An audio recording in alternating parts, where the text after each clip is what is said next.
মুখ্যমন্ত্ৰী ডাঙৰীয়া এনে বানপানীত ফটো সেশন কৰি থাকিলে একো লাভ নাই। আপুনি বানপানীত একাঠুলৈকে পানীত বহি লৈ থিয় হৈ আপুনি তাত ফটো উঠি ভিডিঅ' কৰি একো লাভ নাই।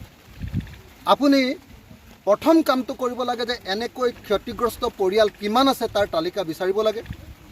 ক্ষতিগ্ৰস্ত পৰিয়ালক RCC ঘৰ এটা ভাগিলেও এতিয়ালৈকে কেৱল 1,20,000 টকাহে দিয়াৰ নিয়ম আছে, সেইটো বঢ়াব লাগে।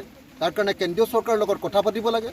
অন্ততঃপক্ষে এটা RCC ঘৰ ভাগিলে 20 লাখ টকা, এটা আছাম টাইপৰ পকা ঘৰ ভাগিলে মানে 15 লাখ টকা, আৰু এটা কেঁচা ঘৰ ভাগিলে বা এনেকুৱা চাংঘৰ ভাগিলে মিনিমাম 10 লাখ টকা দিয়াৰ ব্যৱস্থা গ্ৰহণ কৰিব লাগে। সেই দাবী আপুনি কেন্দ্ৰীয় চৰকাৰক উত্থাপন কৰিব লাগে। সেই আহ্বান, সেই অনুৰোধ আপুনি অসমৰ মুখ্যমন্ত্ৰী হিচাপে কেন্দ্ৰীয় প্ৰধানমন্ত্ৰীক আপোনালোকে জনাব লাগে।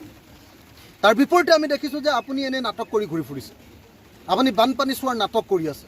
বানপানী চোৱাৰ নাটক কৰি